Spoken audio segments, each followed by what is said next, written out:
BRS లో party వ్యతిరేక కార్యకలాపాలకు పాల్పడుతున్నారు అంటూ కల్వకుంట్ల కవితను బీఆర్ఎస్ పార్టీ అధిష్టానం సస్పెండ్ చేసినటువంటి నేపథ్యంలో ఆ తర్వాత కల్వకుంట్ల కవిత గారు అటు ఎమ్మెల్సీ పదవికి పార్టీకి రాజీనామా చేశారు. ఈ నేపథ్యంలోనే అసలు ఇక కల్వకుంట్ల కుటుంబంలో కుంపట్లు అనేటువంటి వార్తలు మనం చూసాం. ఈ నేపథ్యంలో ఈరోజు కల్వకుంట్ల శోభ గారు కల్వకుంట్ల కవిత గారి ఇంటికి వెళ్ళినటువంటి నేపథ్యంలో ఈ కలయిక మీద మనం పూర్తి స్థాయిలో విశ్లేషణ చేసుకుందాం. ప్రస్తుతం మనతో పాటున్నారు తెలుగుదేశం పార్టీ రాష్ట్ర అధికార ప్రతినిధి సూర్యదేవర్ లత గారు. లత గారితో మాట్లాడు. లత గారు నమస్తే అండి. నమస్తే.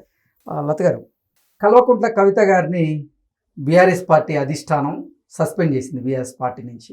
కారణం ఏంటంటే పార్టీ వ్యతిరేక కార్యకలాపాలకు ఆవిడ పాల్పడుతున్నారని, హరీష్ రావు గారి మీద అవినీతి ఆరోపణలు చేశారని ఆవిడని పార్టీ నుంచి సస్పెండ్ చేశారు. ఆ తర్వాత ఆవిడ కూడా పార్టీకి రాజీనామా చేశారు.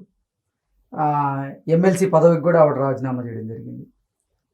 ఇప్పుడు కేసీఆర్కి కవితకి మధ్య మనస్పర్ధలు వచ్చాయి, గ్యాప్స్ ఉన్నాయి అనుకుంటున్న నేపథ్యంలో ఈరోజు కల్వకుంట్ల శోభ గారు కవిత గారి ఇంటికి వెళ్ళారు, కలవబోతున్నారు. ఏంటి అసలు ఏం జరుగుతుంది? వాళ్ళ కలయికని ఎలా చూడాలి?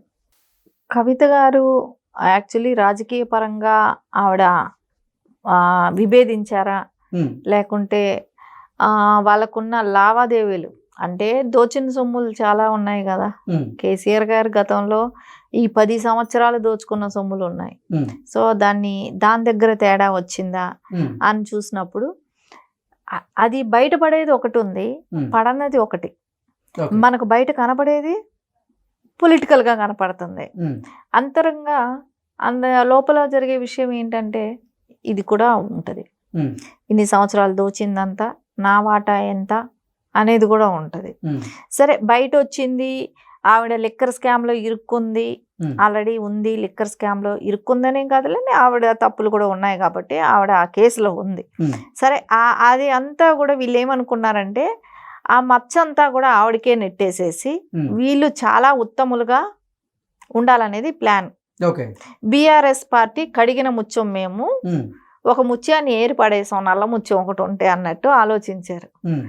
ఆవిడ ఆ మచ్చ అంటించేశారు. వీళ్ళందరూ చాలా క్లియర్గా ఉన్నాం మేమందరం అన్నట్టు వీళ్ళు చేసుకున్నారు. ఎందుకంటే ఆవిడ దొరికిపోయింది కాబట్టి. దొరకకుండా ఉంటే అది కలుపుకునే వాళ్ళే. దొరికిపోయేటప్పటికి పక్కకు నెట్టేసేయటమే కానివ్వండి, అది కూడా ఏంటంటే ఆవిడని గురించి ఎక్కడా కూడా వీళ్ళు స్టాండ్ తీసుకోకపోవటం మనం చూసాం. అప్పుడు ఆవిడ జైల్లో ఉన్నప్పుడు ఇక్కడ ఏ రకంగా ఏమీ కూడా జరగల. అట్లీస్ట్ ప్రెస్ మీట్ పెట్టడమో కానివ్వండి, కూతుర్ని వెళ్ళి అక్కడ చూడటమో కానివ్వండి, వెళ్ళి పరామర్శకు కూడా వెళ్ళలేదు కదా, ఎక్కడా కూడా వెళ్ళాల.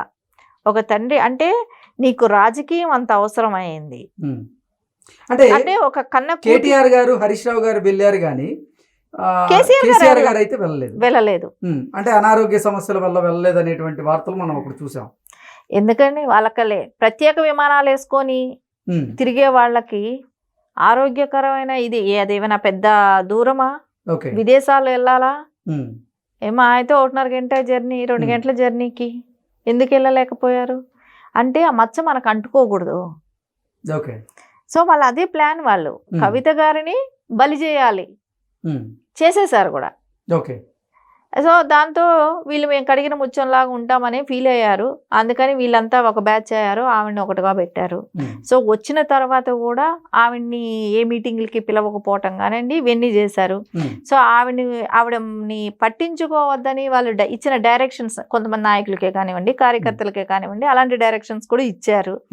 సరే, ఆ ఇచ్చిన తర్వాత అంటే ఇప్పుడు ఆవిడ కూడా ఏంటి, నేను అమెరికా నుంచి వచ్చేసాను, ఈ ఉద్యమంలో మేము పోరాడాలని వచ్చేసాము, ఎవరు ఆడ పోరాడింది ఏం లేదు, ఎవడి దొరికిందో కానీ కేసీఆర్ చుట్టూ దెయ్యాలు ఉన్నారు అంటూ కొంతమందిని ఉద్దేశించి కవిత గారు ఆ దెయ్యాలు ఇన్ని రోజులు కలిసి పనిచేశారా లేదా? ఆ దెయ్యాలే మంచి వాళ్ళని చెప్పి ఈవిడే చాలా స్టేట్మెంట్ ఇచ్చారు గతంలో. అది కూడా మనం పరిగణలోకి తీసుకోవాలి. ఈవిని పక్కకు నెట్టిన మాట ఎంత వాస్తవమో, ఈవిడ వాళ్ళతో కలిసి ఉన్నప్పుడు వాళ్ళు గొప్ప వాళ్ళని చెప్పిన మాట కూడా అంతే వాస్తవం. హరీష్ గారిని అదే పొగిడింది. కేసీఆర్ గారికి అవినీతి మరకలంటుకోవడానికి గల ప్రధాన కారణం హరీష్ రావు గారు, సంతోష్ రావు గారే అంటూ మళ్ళీ హరీష్ రావు గారి మీద, సంతోష్ రావు గారి మీద కొన్ని ఆరోపణలు చేశారు. అంటే కాళేశ్వరం ఒక్కడే హరీష్ రావే తింటుంటే కళ్ళు మూసుకొని ఉన్నారా వీళ్ళ నాన్నగారు కేసీఆర్ గారు? ఆ మాత్రానికి కళ్ళు మూసుకొని ఉండే వాళ్ళకి సీఎం పదవి ఎందుకు? ఓకే.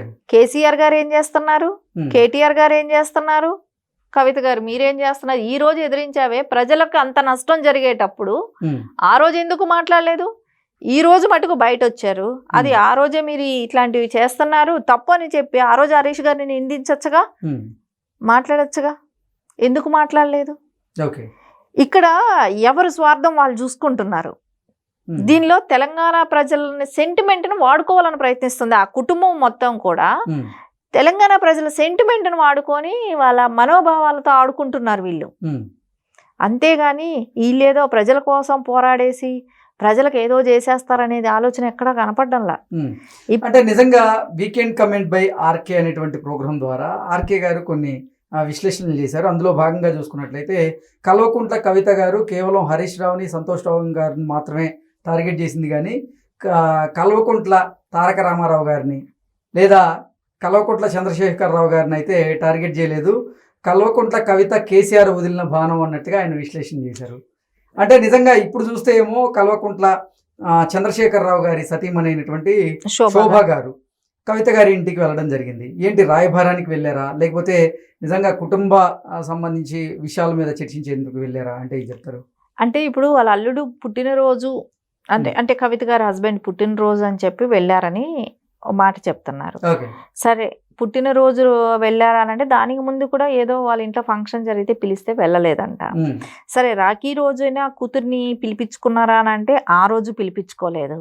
సో ఇప్పుడు సడన్ గా వెళ్ళారు అని అంటే ఏదో కొద్ది రోజులు కామ్గా ఉండమని చెప్పడానికి రాయబారం పంపారనేది ఒక వార్త బయట వచ్చింది. సరే, నిజంగానే ఒకవేళ కేసీఆర్ గారు కవిత గారిని భారంగా వదిలారని అనుకుందాం, కొద్దిసేపు అది కూడా అనుకుందాం. కానీ హరీష్ రావు గారు ఎక్కడ సెకండ్ ప్లేస్ వస్తుందేమో అని చెప్పి కేటీఆర్ గారికి అడ్డం అవుతారని చెప్పి వదిలిన్నారని అనుకున్నా కూడా, కానీ ఈవిడ ఒక టర్మ్లో అన్నది మీకు గుర్తుందో లేదో, పెరుగన్నం తిన్నది ఆ ఉద్యమం జరిగినప్పుడు అన్ని బయట పెట్టాల్సిన రోజులు కూడా వస్తాయని ఒకసారి అన్నారు. అంటే ఏంటి, ఒకసారి ఆల్రెడీ వార్నింగ్ ఇచ్చారు, తండ్రికి కూడా ఇచ్చారు. సరే, ఈ రోజున ఆయన కలవాలని చెప్పి చాలా మందితో చెప్పారని అంటున్నారు. ఆయన బయట వచ్చి అంటే కవిత పార్టీ పెట్టబోతుంది అనేటువంటి ప్రచారం జరుగుతోంది. ఈ నేపథ్యంలోనే కవిత గారు కనుక పార్టీ పెడితే బీఆర్ఎస్కి అది నష్టాన్ని చేకూర్చేటువంటి అవకాశం ఉందని భావించి కేసీఆర్ ఏమన్నా ఇప్పుడు శోభా గారిని రాజీ కుదిర్చేందుకు ఏమన్నా పంపించారా, లేదంటే నిజంగా కుటుంబపరమైనటువంటి అంశాల వల్లే శోభా గారు కవిత గారి ఇంటికి వచ్చారా? ఒక విషయం చెప్పానా, దీని మూల ఇంకా బీఆర్ఎస్ లెగుస్తుంది అనేది నమ్మకం లేని విషయం. ఇంకా లేవదు, అది అయిపోయింది. గతంలో ఉండేది అని చెప్పుకుంటారు బీఆర్ఎస్. సో కవిత గారు మహా అయితే ఈ చీల్చేది ఏముందండి, ఆడందరూ వలసదారులే ఆ పార్టీలో ఉండేది. ఆ పార్టీ నుంచి యాక్చువల్లీ ఉండేదంతా తెలుగుదేశం క్యాడరే. సో రేపు పొద్దున వాళ్ళు ఎక్కడికైనా వెళ్ళిపోతారు. ఆల్రెడీ కొన్ని పార్టీలు మారిపోయి కూడా ఉన్నారు, స్తబ్దతగా ఉండేవాళ్ళు ఉన్నారు. కవిత గారు తీసుకుంటే కొంతమందిని తీసుకొని ఉండొచ్చు. సో దాని మూలాన ఇంకా గెలిచేది ఎట్లాగో లేదు. ఇంకా బీఆర్ఎస్ అనే పార్టీ ఏ రోజైతే పెట్టారో అప్పుడే పతనం అనేది స్టార్ట్ అయిపోయింది. సో అప్పటి వరకు టీఆర్ఎస్ అని ఉన్నప్పుడు ఏదో తెలంగాణ సెంటిమెంట్ అని చెప్తే ప్రజలు అప్పుడు నమ్మారు. ఇప్పుడు బీఆర్ఎస్ అని చెప్పినాక నమ్మేవాడు లేరు. ఈ కవిత గారు చెప్పే మాటలకి ఈవిడ గెలిచిపోయి ఈవిడ సీఎం అయిపోయేది లేదు కవిత గారు. సో నెక్స్ట్ కేటీఆర్ గారు సీఎం అవ్వాలనే ఆశ కూడా పోయింది. బీఆర్ఎస్ పార్టీ ఉంటేనే కదా ఆయన సీఎం అయ్యేది. హరీష్ రావు గారు రేపు పొద్దున వీళ్ళిద్దరి మధ్యలో వేరే పార్టీ ప్లాట్ఫామ్ చూసుకుంటాడు. ఆయన పార్టీ పెట్టినా గెలిచే పరిస్థితి అయితే లేదు. ఆయన మళ్ళా నేను తెలంగాణ సెంటిమెంట్ తీసుకొస్తాను, నేను పార్టీ పెడతాను అని హరీష్ గారు అన్నా కూడా నమ్మేటట్టు లేరండి. ప్రజల్లో నమ్మకం మొత్తం పోయింది. ఈ ఉన్న 10 ఏళ్లే వీళ్ళు ఏం చేయలేదు, బానిసత్వ బతుకులు. ఈ 10 ఏళ్ళు వీళ్ళు దోచుకు తిన్నారు, వీళ్ళు వెనకాల కూడేసుకున్నారు. సో అలాంటప్పుడు ప్రజలు ఎలా నమ్ముతారు వీళ్ళు? ఇంకా నమ్మే ప్రసక్తి లేదు. ఇంకా బీఆర్ఎస్ పార్టీ లేదు, ఆ కుటుంబం చరిత్ర కూడా అక్కడికే ముగిసిపోయింది. ఇదంతా కూడా తెలంగాణ కోసం ఎవరైతే పోరాడారో వాళ్ళ ఆత్మ బలిదానాలు ఉన్నాయి చూడరా, ఆ ఉసురు తగిలే వీళ్ళందరూ కూడా విచ్ఛిన్నం అవుతారు. వీళ్ళ విషయాలు వీళ్ళే బయట పెట్టే రోజులు ఇంకా ఎక్కువ ఉన్నాయి. ముందు రోజుల్లో అదే జరుగుతుంది. ఓకే అండి, thank you so much. Thank you.